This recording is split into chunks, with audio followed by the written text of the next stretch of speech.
یہ ذمہ داری ہے کہ ان کی جائز خواہشات کو نہ کچلیں۔ اگر آپ کی بیٹی کے دل میں کسی سے نکاح کی خواہش ہے تو اس کو یہ حق دیں کہ وہ آپ کے سامنے ذکر کر سکے اس کو۔ ابھی ایک واقعہ میرے سامنے آیا کہ ایک بچی کا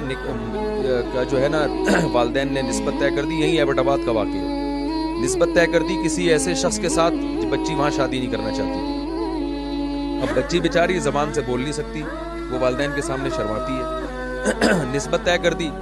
اب بچی نکاح کو ڈیلے پہ ڈیلے کرتی جا رہی ہے، وہ تو اس لیے کر رہی ہے کہ اس کا وہاں مائنڈ ہی نہیں ہے، اور والدین جو ہے وہ بھی ڈیلے کر رہے ہیں کہ چلو آج نہیں کل۔ کئی سال ڈیلے کرتے کرتے نتیجہ کیا نکلا کہ وہ جس کو پسند کرتی تھی اس کے ساتھ بھاگ گئی۔ میں نہیں کہتا کہ بچی نے اچھا کام کیا،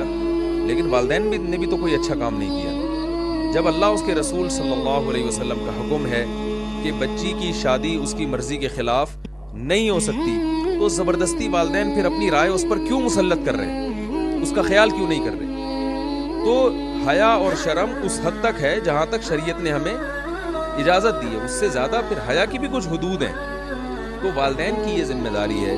کہ بیٹی اگر کہیں نکاح کرنا چاہتی ہے، کسی کو پسند کر رہی ہے، چاہے اسکول میں یا کہیں بھی، تو اس کو یہ حق دیں کہ وہ پہلے والدین اس کو بتا دیں کہ بیٹا تمہارے دل میں اگر کوئی آتا ہے، تمہیں کوئی پسند آتا ہے، ماں کو چاہیے بیٹی کو بتا دیں، تو ہم سے مت شرمانا، ہمیں آرام سے بتا دیں۔ اگر وہ انسان کا بچہ ہوگا معذرت کے ساتھ، یعنی اگر کوئی شریف آدمی ہوگا، تو ہم خود تمہارا پیغام لے کے وہاں چلے جائیں گے، ہم تو خود، لیکن ہم پرکھیں گے، کیونکہ بچیاں ناسمجھ ہوتی ہیں، ایسا نہ ہو کہ کوئی چرسی ہو، ہیروئنچی ہو، کوئی بھی ایسا ہی کوئی کرپٹ آدمی ہو۔ پسند کرنے پر تو گورنمنٹ کی طرف سے کوئی پابندی نہیں ہے، کوئی بھی کسی کو پسند کر سکتا ہے، تو ہمیں بتا دینا، ہم دیکھیں گے، اگر وہ واقعی کچھ شرافت نظر آئی تو انشاءاللہ ہم خود تمہاری شادی وہاں کریں گے۔ یہ والدین کا فرض ہے کہ وہ اپنی بچیوں کو پہلے بتا دیں، تاکہ ان کو برائی کی طرف، بوائے فرینڈ اور یہ گرل فرینڈ کے کلچر کو پروموٹ نہ کریں۔ نکاح کو پروموٹ کرنا چاہیے، نکاح کو ترقی دینی چاہیے۔ اپنے بیٹوں کو بھی بتا دیں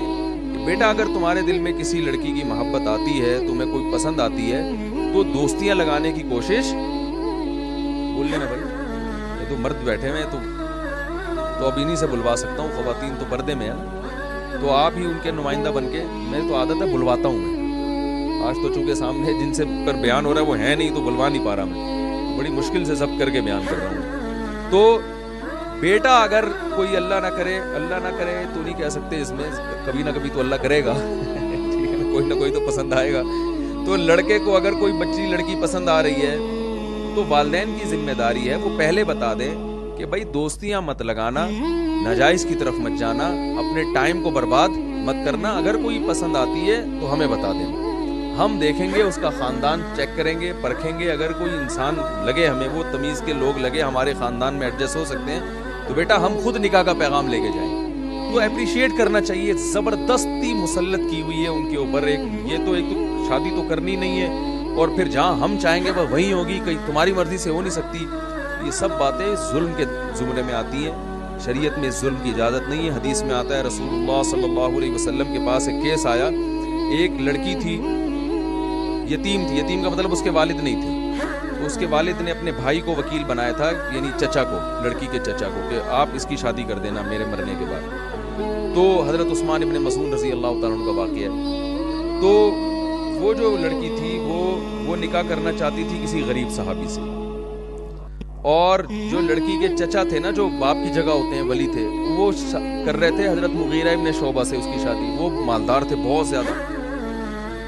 تو نبی صلی اللہ علیہ وسلم کو پتا چلا کہ بچی جو ہے وہ حضرت مغیرہ ابن شعبہ سے نکاح نہیں کرنا چاہتی، حالانکہ وہ مالدار ہیں، اور وہ نکاح کرنا چاہتی ہے ان غریب صحابی سے۔